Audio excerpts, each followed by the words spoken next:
Hey YouTube, what's going on?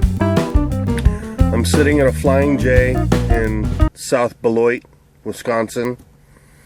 I have a delivery, it's Sunday right now. I have a delivery tomorrow morning in Belvidere, Illinois. I'm currently taking a 34-hour restart, and this is the very first intentional 34-hour restart I have taken in my entire career as a professional driver. I have run on my recap. I have taken days off at home or, had truck breakdowns and whatnot and ended up with restarts. But this is the very first time that I've ever told my company, listen, I don't have any hours, I need to take a restart. And I ran a paper log, but it was that time, without getting into a lot of detail about my logbook. So that was kind of a unique first. It was kind of a unique first for me. Had a couple of firsts recently. I picked up a load in Bolingbrook, Illinois that had two stops, one in Waite Park, Minnesota, which is just northwest of the Twin Cities, and a second stop in Fargo, North Dakota. That was the very first time that I had been that far north or west in Minnesota. It was also the first time that I had been in either of the Dakotas. Now, I didn't go very far into the Dakotas. Fargo is right at the border with Minnesota, and I think I went about 9 miles in for my delivery. I ended up spending the night, Thursday night, I believe it was, in Fargo at the Petro. I was informed by the woman where I made my delivery that there was an entertainment establishment where one might obtain beverages, we'll say, inside the Petro, but that was not the case. However, there was an alien-themed establishment of that nature, catty corner to the Petro, which I went and visited and found refreshment and great conversation with the young lady working behind the bar. I picked up a load. Well, initially I was supposed to take the load from Bolingbrook to Waite Park and then Fargo, and then pick up a load in Long Prairie, Minnesota, that went right back to where I picked up the load in Bolingbrook. It's an R.R. Donnelley facility. They do like spam crap that comes in your regular mail, like inserts and stuff.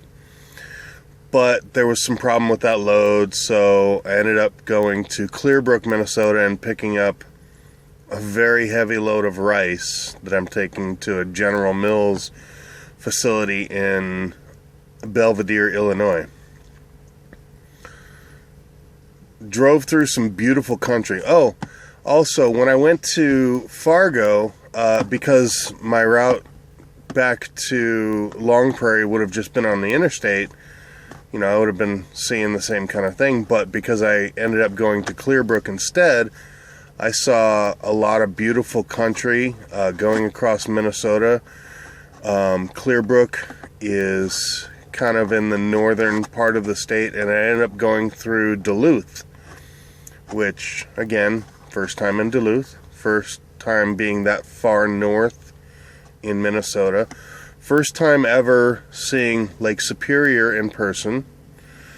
There's a great rest area right at the intersection of I-35 and US 53, I believe it is, that overlooks the St. Louis River, and you can see the bay out in Lake Superior, which, by the way, on May 10th was covered with snow, with ice.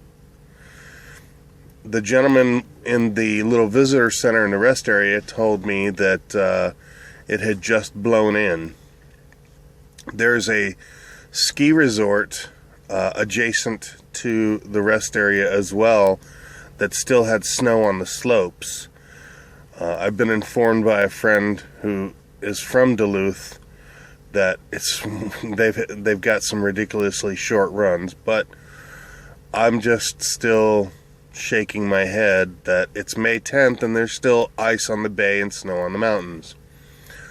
Again, the gentleman inside the visitor center said that there was a ski resort, I believe he said about an hour north of Duluth, that just ended their business season last Sunday.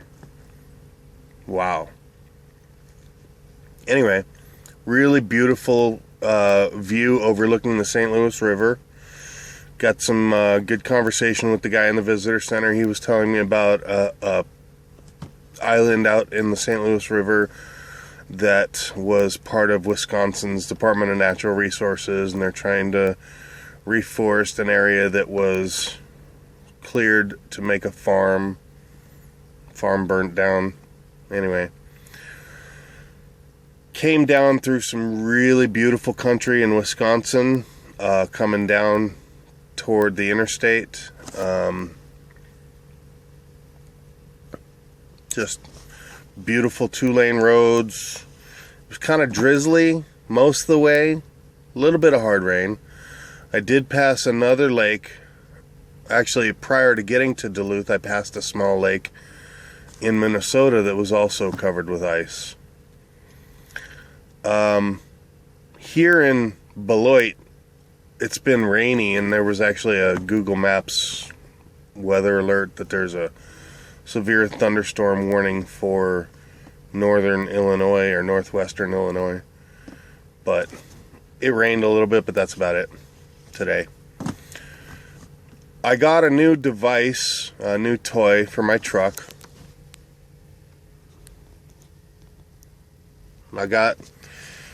I bought it at the Petro in Portage, Wisconsin.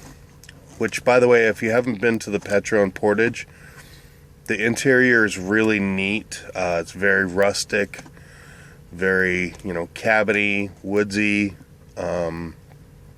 beavery. They got a hand-hewn canoe that they have hanging in there. A lot of neat little factoids posted around the place. I also bought some cheese curds, because you can't go to Wisconsin and not have cheese curds. Hey. But my stove, I bought at the Petro. I have one of the little lunchbox ovens that somebody gave me, and it's a workhorse. I mean, the thing's still running. He used it like 5 years ago, and he gave it to me, and I've been using it for about 9 months. Anyway, I got the upgraded oven because I want to try and make some better meals, and this has a steamer tray, so I can actually get some vegetables and steam them. But mostly I got it because I'm a gadget kind of guy. If you saw all the things that I have in my kitchen at home, you'd probably shake your head. I'm also a trained chef, so I'm definitely looking to try and step up my cooking on the truck game. So, when I get back to Phoenix, I'll be back probably about 11 days, I think. 12 days. I haven't seen Phoenix since April 8th, thanks to my ex-wife. I mean, I could have gone back to Phoenix, but I can't see my children until May 20th or 21st or something like that. So I don't really have a major reason to go to Phoenix. Anyway, when I get to Phoenix, I'm going to go shopping, and I'm going to buy a lot of vegetables because I could definitely use with losing a couple of pounds. I'm also going to try and find a good deal on something like the Vitamix, but without that monstrous price tag, and bring frozen fruit The dollar store right down the street has a little frozen fruit package that's strawberries and blueberries and blackberries. It's $1 for, a decent amount of fruit. My light's about to go off, I think. And I bring soy milk on the truck with me, and I have, granola and oats. I can start having smoothies if I have a decent blender that I can use on the truck. I kind of want to get one of those bullet kind of blenders. I'm going to see if I can find a good deal on one of those. But anyway, that's what's been going on in my life. Like I said, first restart ever in my professional driving career. If you know anything at all about me, you know that's kind of a unique situation for me. I'm creative with my logbook. So this was a little different for me. Anyway, it's Mother's Day. Yesterday was my mother's birthday, so May, as you can imagine, is occasionally an expensive month for me. But happy Mother's Day to all the mothers out there, and all the fathers who are also a mother. Happy Mother's Day. And I don't mean that as in you're a mother, but you get it. Have a wonderful Sunday, have a wonderful weekend, and I'll see you around. Bye.